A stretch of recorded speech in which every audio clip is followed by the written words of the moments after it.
Saudari Zeng, Saudari Yang, kalian baru saja menjelaskan kepada kami dalam cara yang sangat jelas tujuan dari pekerjaan penghakiman. Di zaman kasih karunia, tidak peduli berapa lama kita sudah percaya, kita hidup dalam keadaan berdosa, lalu mengaku dosa dan tidak bisa lolos dari dosa. Dengan hanya menerima pekerjaan penghakiman Tuhan, kita dapat menerima kebenaran dan hidup.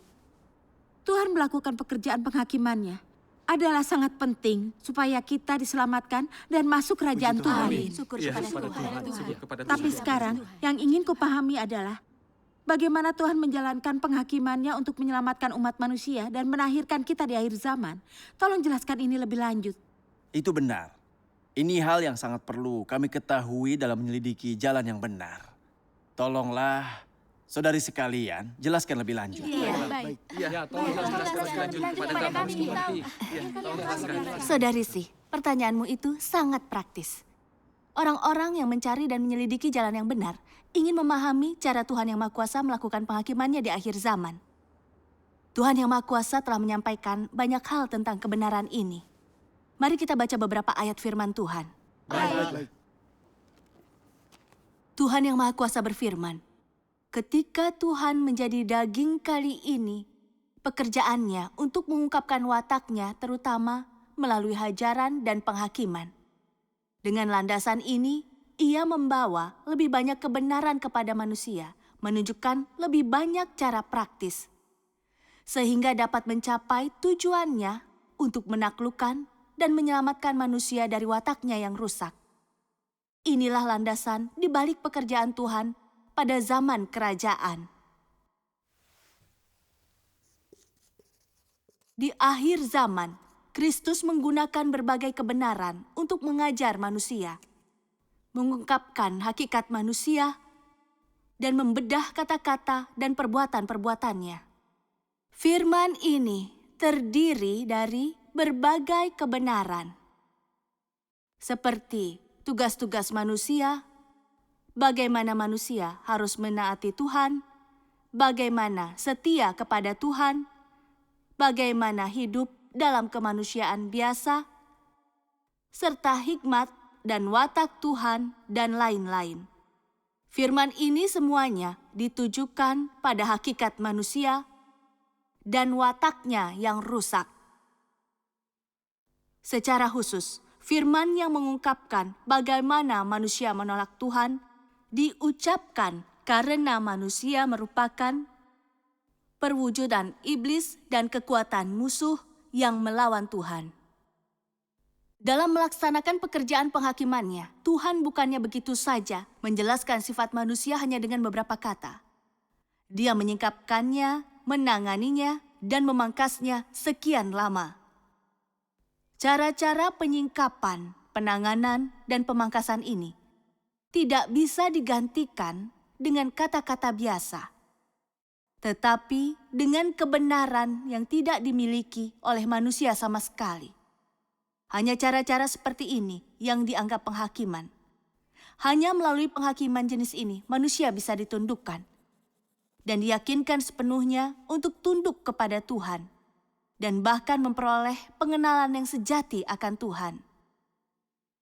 Tujuan pekerjaan penghakiman agar manusia mengetahui wajah Tuhan yang sejati dan kebenaran tentang pemberontakannya sendiri. Pekerjaan penghakiman membuat manusia dapat menambah pemahaman akan kehendak Tuhan, tujuan pekerjaan Tuhan, dan misteri-misteri yang tidak dapat dipahaminya. Pekerjaan ini juga membuat manusia dapat mengenali dan mengetahui hakikatnya yang rusak dan akar dari kerusakannya, dan juga mengungkapkan keburukan manusia. Semua hasil ini dicapai melalui pekerjaan penghakiman. Karena substansi pekerjaan ini adalah pekerjaan membukakan kebenaran, jalan, dan hidup Tuhan kepada semua yang memiliki iman kepadanya. Pekerjaan ini adalah pekerjaan penghakiman yang dilakukan oleh Tuhan. Mari kita baca ayat lain. Aku bisa membacakannya. Tuhan yang Maha Kuasa berfirman, Tuhan memiliki banyak cara untuk menyempurnakan manusia. Dia menggunakan berbagai macam keadaan untuk menangani watak buruk manusia dan memakai bermacam hal untuk menyingkapkannya. Suatu saat dia menangani manusia, di saat lainnya dia menyingkapkan manusia, di saat lainnya dia menyembuhkan manusia, menggali dan mengungkapkan berbagai misteri di kedalaman hati manusia, dan menunjukkan pada manusia sifatnya dengan mengungkap berbagai keadaannya. Tuhan menyempurnakan manusia melalui beragam cara, melalui penyingkapan, penanganan, pemurnian, dan hajaran sehingga manusia mengetahui bahwa Tuhan itu nyata. Saudara-saudari, saat Tuhan bekerja untuk menghakimi dan menahirkan manusia di akhir zaman, Dia menggunakan banyak aspek kebenaran untuk menghakimi sifat keiblisan manusia yang menentang dan memberontak terhadap Tuhan, dan menunjukkan bahwa watak Tuhan yang kudus dan benar tidak membiarkan pelanggaran.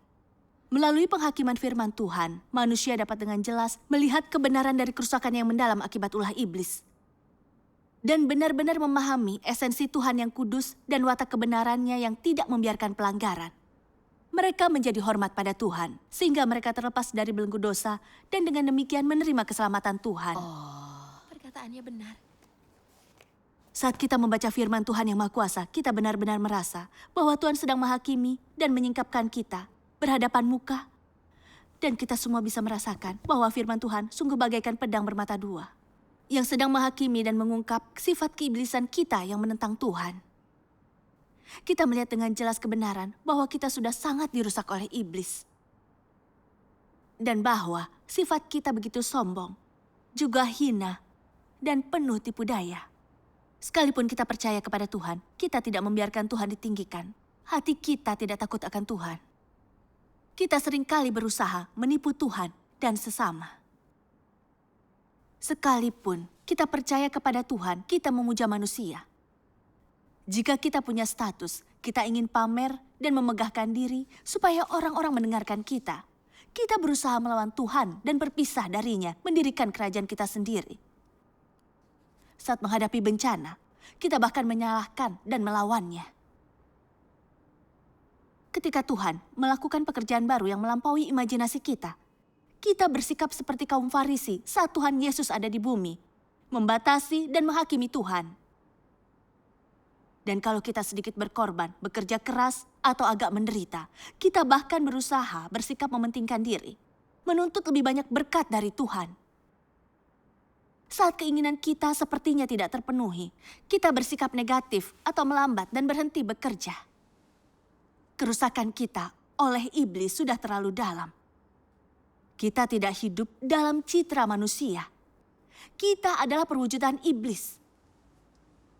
Saat kita menghadapi kebenaran tentang kerusakan kita karena iblis, kita semua begitu malu dan menyesal.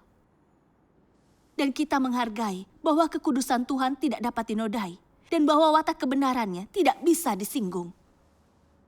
Kita tidak bisa menahan untuk tersungkur di hadapannya, menyesali jalan kita yang jahat, membenci sifat keiblisan kita, dan bertobat kepada Tuhan. Kita bersedia menaati penghakiman Tuhan atas kita, menjalankan tugas kita sebagai makhluk ciptaannya, dan menaati segala yang telah diatur olehnya. Inilah hasil penghakiman firman Tuhan yang Maha Kuasa atas umat pilihannya. Pekerjaan penghakiman Tuhan yang Maha Kuasa begitu praktis. Saudara-saudari, kita semua tahu setelah kita mengalami penghakiman Tuhan, bahwa Tuhan tidak saja menggunakan firman untuk menghakimi dan menyingkapkan kita. Berdasarkan situasi kita sebenarnya, Dia juga mengatur lingkungan dan orang-orang untuk menguji dan menyingkapkan kita. Secara praktis, Dia memangkas, menangani, dan mendisiplinkan kita. Setelah mengalami penghakiman dan penanganan Tuhan atas kita, kita memahami bahwa sifat kita terlalu keras kepala, terlalu sombong. Kalau kita tidak mengalami penghakiman sedemikian rupa, watak kita tidak akan pernah berubah. Kadang, kita tidak melakukan kebenaran saat menjalankan tugas kita. Lewat sifat kita yang sombong bertindak semaunya, meninggikan dan memegahkan diri, membuat roh kita menjadi gelap dan tidak mampu merasakan Tuhan. Hati kita pedih dan kita dimurnikan. saat ini terjadi, firman Tuhan akan menegur kita dalam batin. Kadang Tuhan mengatur hal-hal ini untuk menangani kita, agar kita kembali kepada Tuhan untuk merenungkan tindakan kita. Benar. Dan kita mengenali sombongnya ambisi kita yang ingin mengendalikan orang. Saat kita melihat sifat kita mirip penghulu malaikat, hati kita pasti gemetar ketakutan. Kita tahu bahwa watak Tuhan tidak terbantahkan. Dan kita tersungkur di hadapannya untuk bertobat dan berdoa. Saat ini terjadi, firman Tuhan akan menyemangati dan menghibur kita, serta membuat kita memahami upaya keselamatan Tuhan. Iya. Jadi kita tidak akan pasif dan lemah. Kita akan memiliki keyakinan untuk mencari kebenaran dan mengubah watak kita. Setelah mengalami banyak penanganan, pemangkasan, serta disiplin Tuhan yang nyata, watak sombong kita pun berubah. Kita menjadi jauh lebih rendah hati dan tahu diri. Kita bisa berinisiatif untuk sepenuhnya membuka diri dan mengenali kerusakan kita. Kita berusaha sekuatnya meninggikan Tuhan, bersaksi bagi Tuhan. Kita merasa hidup seperti ini menenteramkan hati kita dan mendatangkan sukacita. Pekerjaan keselamatan Tuhan begitu praktis. Karena mengalami penghakiman dan hajaran Tuhan, kita sekarang memiliki pengetahuan sejati tentang watak kebenaran Tuhan. Dan mengetahui jenis orang yang dikasihi dan dibencinya. Orang yang akan dia selamatkan dan yang akan dia singkirkan. Yang akan diberkati dan yang akan dikutuknya. Dan kita juga mempelajari bahwa Tuhan benar-benar mengawasi dan berkuasa atas segala sesuatu. Tuhan berdiri di sisi kita. Dia selalu ada untuk menuntun dan menyelamatkan kita. Benar. Kita menghargai bahwa kebenaran yang diungkapkannya kepada kita, manusia yang rusak adalah penghakiman dan hajarannya, pemeriksaan dan penahirannya. Dengan rasa takut akan Tuhan dalam hati kita, dan perubahan watak kita yang rusak, kita bisa mempelajari cara mencari kebenaran, melakukan kebenaran dan menaati Tuhan. Perlahan-lahan hidup dalam rupa manusia sejati. Perubahan yang kita capai hari ini adalah hasil dari mengalami penghakiman Tuhan yang Maha Kuasa di akhir zaman. Itulah keselamatan, itulah cara Tuhan menunjukkan kasih-Nya. Amin. Sepertinya firman Tuhan yang Maha Kuasa mampu menahirkan dan menyelamatkan manusia. Persekutuan ini begitu menolong, memberi kita banyak manfaat rohani. Puji Tuhan. Dulu, kita tahu kalau Tuhan akan datang untuk menghakimi manusia. Namun tidak ada yang mampu menjelaskan dengan benar tentang cara Dia akan melakukannya. Iya, benar. Iya, itu benar. Hari ini, setelah mendengar kalian, aku bisa mengerti. Tuhan menjalankan penghakimannya dengan mengungkapkan kebenaran. Dan hanya dengan menerima dan menaati penghakiman Tuhan, kita dapat beroleh kebenaran dan hidup, serta menanggalkan sifat berdosa kita. Pekerjaan Tuhan untuk menyelamatkan kita begitu praktis. Iya benar. Puji Tuhan, mereka dapat menerima firman. Puji Tuhan. Puji Tuhan. Semakin ku dengarkan, semakin aku berpendapat bahwa kata-kata mereka itu nyata. Iya, aku setuju sekali. Syukur kepada Tuhan. Ini luar biasa. Puji Tuhan. Setelah mendengarkan persekutuan kalian, aku paham bahwa Tuhan yang Maha Kuasa menggunakan ungkapan kebenaran dan watak kebenarannya untuk melakukan penghakimannya di akhir zaman. Dan untuk menghilangkan sifat berdosa kita, agar kita bisa mendapat keselamatan. Sekarang akhirnya aku mengerti bahwa tak peduli seberapa lama kita percaya, kalau kita tidak mengalami penghakiman Tuhan yang terakhir, maka kita tidak akan dapat mengenal sifat dan esensi kita sendiri. Atau menyingkirkan kerusakan kita dan diselamatkan oleh Tuhan. Sekarang saudara-saudari, kuharap kalian bisa menjelaskan lebih jauh kepada kami. Kami semua ingin menerima penghakiman Tuhan. Tapi ajarkanlah bagaimana kami harus mengalami penghakimannya agar dapat menerima kebenaran dan hidup. Mencampakkan sifat berdosa kami dan beroleh keselamatan. Iya, benar. Kami ingin tahu bagaimana caranya. Iya. Bagaimana caranya? Bagaimana cara mengalami penghakiman terakhir Tuhan agar dapat beroleh kebenaran dan hidup, menyingkirkan sifat berdosa kita dan diselamatkan ke dalam kerajaan-Nya? Jenis pertanyaan ini sangatlah penting. Karena ini menyangkut masalah utama tentang akhir dan tempat tujuan kita. Untuk memahami segi kebenaran ini, kita harus membaca beberapa ayat firman Tuhan. Baik. Tuhan yang Maha Kuasa berfirman, iman yang sejati kepada Tuhan berarti mengalami perkataan dan pekerjaan Tuhan. Berdasarkan keyakinan bahwa Tuhan berdaulat atas segala hal. Jadi, engkau akan dibebaskan dari watak engkau yang rusak, memenuhi keinginan Tuhan dan mengenal Tuhan. Hanya setelah melewati perjalanan ini, engkau dapat dikatakan percaya kepada Tuhan. Proses berfirman saat ini adalah proses menaklukkan. Bagaimana tepatnya manusia harus bekerja sama. Dengan makan dan minum firman ini secara efektif dan memahaminya. Manusia tidak dapat menaklukkan dirinya sendiri. Mereka harus dengan makan dan minum firman ini, mengetahui kerusakan dan kecemaran mereka, pemberontakan dan ketidakbenaran mereka, dan tersungkur di hadapan Tuhan. Jika engkau dapat memahami kehendak Tuhan lalu melakukannya, dan lebih jauh lagi memiliki visi, dan jika engkau dapat mematuhi firman ini seluruhnya, dan sama sekali tidak melakukan apa yang kau kehendaki, engkau sudah akan ditaklukkan. Dan firman inilah yang sudah menaklukkan engkau. Tuhan yang Maha Kuasa berfirman, berfokus pada makan dan minum firman Tuhan, berfokus pada mencari kebenaran, mencari maksud Tuhan dalam firman-Nya, dan berusaha mengerti kehendak Tuhan dalam segala hal. Ini adalah metode praktis yang paling mendasar dan kritis. Pengabdian diri sepenuh hati kepada firman Tuhan.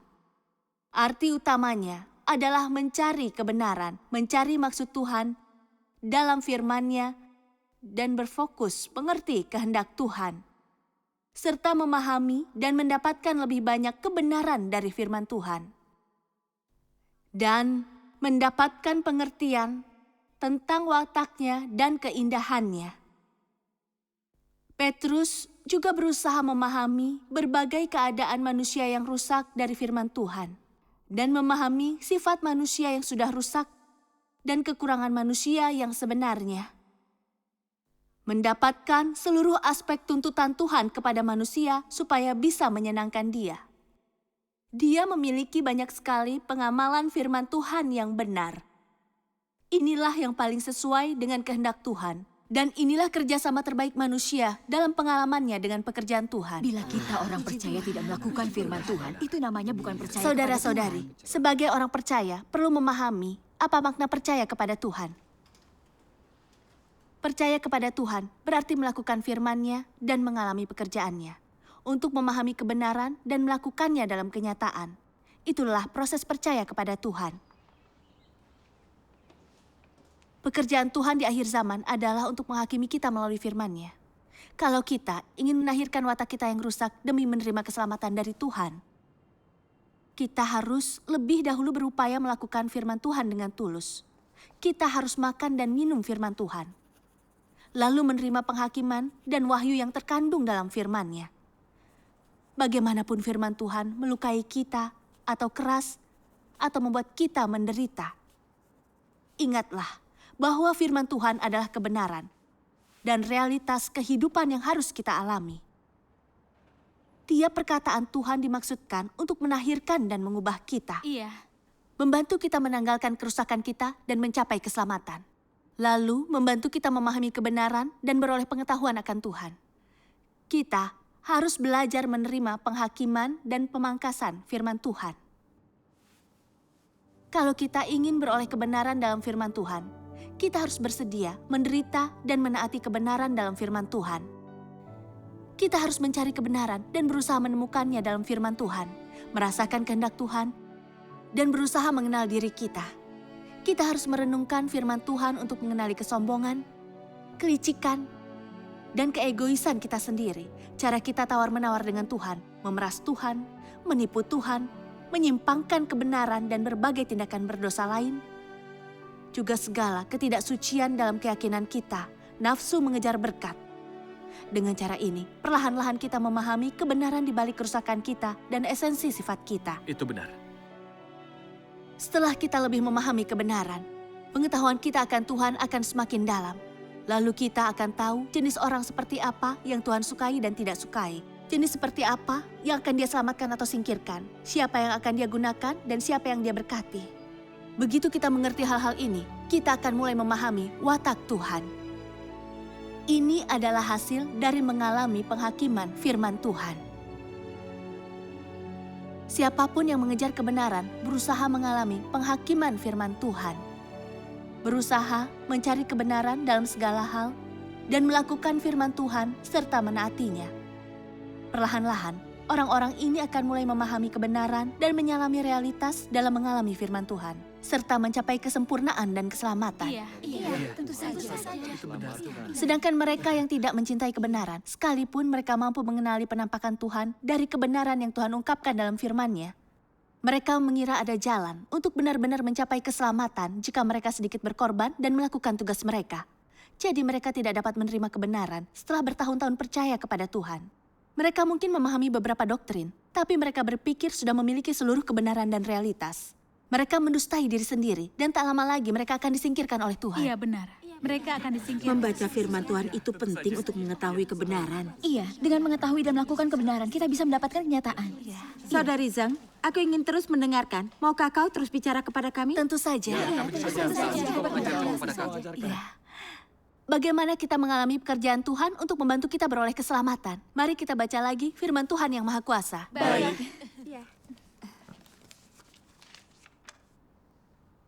Biar aku bacakan. Tuhan yang Maha Kuasa berfirman, hanya ketika manusia melakukan firman Tuhan, hidupnya dapat benar-benar berkembang. Kehidupan tidak bisa bertumbuh semata-mata dengan membaca firman-Nya.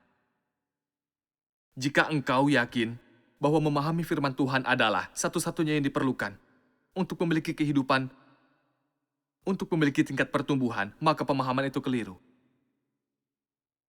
Menghayati firman Tuhan dengan sungguh-sungguh terjadi apabila engkau melakukan kebenaran. Dan engkau harus mengerti bahwa hanya dengan mengamalkannya, maka kebenaran dapat dipahami. Dalam kepercayaannya kepada Tuhan, Petrus berusaha memuaskan Tuhan dalam segala hal dan berusaha menaati segala yang berasal dari Tuhan.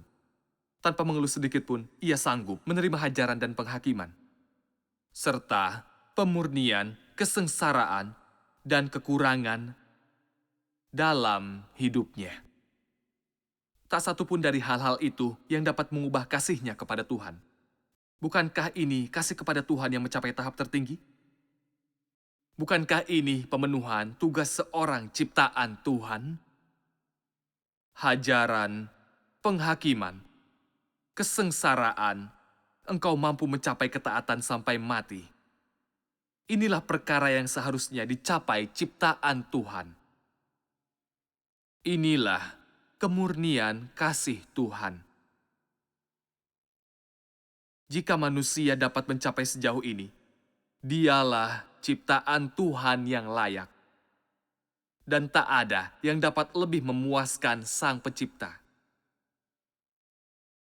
Jika perkara yang kau cari adalah kebenaran, perkara yang kau lakukan adalah kebenaran, dan perkara yang kau capai adalah perubahan watakmu, maka jalan yang kau tapaki adalah jalan yang benar. Jika perkara yang kau cari adalah berkat daging, dan perkara yang kau lakukan adalah kebenaran yang berasal dari konsepsimu sendiri, dan jika tidak ada perubahan pada watakmu, dan engkau sama sekali tidak taat kepada Tuhan dalam daging, dan engkau masih hidup dalam ketidakjelasan, perkara yang engkau upayakan tentu akan membawamu ke neraka. Sebab jalan yang kau jalani adalah jalan kegagalan. Apakah engkau disempurnakan atau dilenyapkan, tergantung pada pengejaranmu sendiri. Dengan kata lain, keberhasilan dan kegagalan tergantung pada jalan yang dilalui manusia. Mari baca ayat lain dari firman Tuhan. Halaman 115. Tuhan yang Maha Kuasa berfirman, jika seseorang benar-benar bisa masuk ke dalam realita firman Tuhan dari perkara dan firman yang dikehendaki olehnya, maka ia akan menjadi orang yang disempurnakan oleh Tuhan. Bisa dikatakan bahwa pekerjaan dan firman Tuhan benar-benar efektif bagi orang ini. Sehingga firman Tuhan menjadi kehidupannya, ia memperoleh kebenaran, dan ia bisa hidup sesuai firman Tuhan. Setelah ini, sifat dagingnya, yaitu dasar dari keberadaannya yang asli, akan goncang dan hancur. Setelah seseorang memiliki firman Tuhan sebagai hidupnya, ia menjadi manusia baru. Firman Tuhan menjadi hidupnya. Visi pekerjaan Tuhan, tuntunannya atas manusia, pewahyuannya tentang manusia, dan standar bagi kehidupan sejati yang Tuhan tuntut manusia untuk meraihnya dan menjadi kehidupannya. Ia hidup sesuai dengan firman dan kebenaran ini. Dan orang ini disempurnakan oleh firman Tuhan. Ia mengalami kelahiran kembali dan menjadi orang baru lewat firman-Nya. Tuhan yang Maha Kuasa sudah mengatakan tentang jalan menuju keselamatan dan masuknya kita ke kerajaan surga dengan begitu jelas. Tuhan yang Maha Kuasa berfirman, hanya ketika manusia melakukan firman Tuhan, hidupnya dapat benar-benar berkembang. Ayat ini adalah kebenaran, begitu nyata. Itu benar. Orang percaya yang tidak melakukan firman Tuhan tidak akan menerima kebenaran. Orang tanpa kebenaran tidak memiliki kehidupan. Tuhan yang Maha Kuasa menunjukkan betapa Petrus dengan aktif mengejar kebenaran agar disempurnakan. Iya, benar. Petrus adalah orang yang mengejar kebenaran. Dia bukan saja mencari tahu cara untuk benar-benar mengasihi Tuhan, tapi juga fokus pada perubahan wataknya. Tindakan utamanya adalah menaati penghakiman Tuhan dan menerima pemurnian serta ujian yang diberikan kepadanya. Walaupun Tuhan menyerahkannya kepada iblis, dia tetap akan setia sampai mati. Dia disalibkan terbalik demi Tuhan, memberikan kesaksian yang total. Iya, itu benar. Bisa dijadikan contoh. Petrus sangat tekun dalam imannya kepada Tuhan, menggunakan hatinya untuk mengasihi dan menaati Tuhan. Dia mencurahkan banyak upaya dalam berkhotbah, dan terutama fokus pada melakukan kebenaran serta menyelami realitas. Itu sebabnya Petrus disempurnakan dan akhirnya beroleh perkenanan Tuhan. Iya, benar. Iya, aku setuju. Sejalan dengan kesaksian Petrus, semua orang percaya harus mengejar kebenaran kalau mereka ingin mendapat keselamatan. Dan berusaha membaca firman Tuhan, belajar lebih lanjut tentang kebenaran dan kehendak Tuhan, serta melakukan kebenaran dalam hidup kita. Dengan mengejar jalan ini, kita semakin jelas melihat kebenaran dan memiliki lebih banyak cara untuk menggunakannya. Sebelum kita sadari, kita akan menyelami realitas. Andai kita hanya puas dengan doktrin, kita tidak akan dapat benar-benar menyelami realitas. Mengetahui doktrin bukan berarti kita memahami kebenaran. Hanya dengan memahami kebenaran, baru kita bisa benar-benar mengenal Tuhan. Kita akan mengenal diri sendiri dan memiliki pertobatan sejati. Ini tidak bisa terjadi kalau kita hanya mengenal doktrin. Mengetahui lebih banyak doktrin akan membuat kita sombong. Kita tidak akan pernah mengenal Tuhan dan diri sendiri. Itu sudah pasti. Itu benar. Saat mengalami pekerjaan Tuhan yang Maha Kuasa, orang-orang yang tidak mencintai kebenaran pasti ingin menghindari penghakiman firman Tuhan. Perasaan itu hanya akan membuat mereka semakin menjauh dari Tuhan, terutama saat itu menyakiti mereka. Kalau begitu, bagaimana orang seperti itu bisa mendapat kebenaran? Tapi orang yang mengasihi kebenaran bersedia menderita dan menanggung segalanya demi kesempatan untuk memperolehnya. Mereka akan taat walaupun yang mereka baca dari firman Tuhan terdengar keras. Mereka juga belajar cara untuk berdiri teguh menghadapi ujian sulit. Sekalipun kehilangan keluarga, kebebasan, atau nyawa, mereka dapat tetap bersaksi bagi Tuhan. Orang-orang semacam ini pasti dapat beroleh kebenaran dan mendapat perkenanan Tuhan setelah mereka mengalami pekerjaannya. Amin. Puji Tuhan. Sepertinya sulit bagi kita untuk memasuki kerajaan Tuhan. Kita harus benar-benar mengalami penghakiman dan hajaran Tuhan, serta menanggung berbagai ujian dan pemurnian. Berbeda dari yang mungkin kita pikirkan, kita tidak bisa sekadar menerima nama Tuhan yang Maha Kuasa, membaca sedikit firman-Nya, menjalani kehidupan bergereja, dan memenuhi sedikit tugas kita lalu berharap diselamatkan. Iya. Tuhan begitu benar dan sangat setia. Selicik apapun manusia, tidak akan bisa menipunya. Iya, itu benar. Dulu kita berangan-angan bahwa kita akan diangkat. Namun hari ini, sesudah mendengar pelajaran kalian, kita tahu kalau memasuki kerajaan surga tidaklah semudah itu. kerajaan surga, tempat Tuhan bersemayam, adalah tempat kudus. Tapi orang sekarang terlalu jahat tanpa kemanusiaan dan juga berhati kejam. Iya. Memasuki kerajaan surga tanpa penghakiman dari Tuhan hanyalah sebuah impian kosong. Puji Tuhan. Melalui persekutuan kalian hari ini, aku paham bahwa hanya dengan menerima dan mencari kebenaran, melalui kejujuran mengalami penghakiman Tuhan, dan hidup dalam firman Tuhan yang kudus, kita dapat mengubah watak kehidupan kita. Dan kemudian menanggalkan sifat berdosa kita untuk beroleh keselamatan. Itu benar. Sepertinya, jika kita orang percaya ceroboh dalam iman dan tidak mencari kebenaran, sekalipun percaya kepada Tuhan yang Maha Kuasa, pada akhirnya kita juga tidak dapat ditahirkan dan diselamatkan. Ya, itu benar. Benar sekali.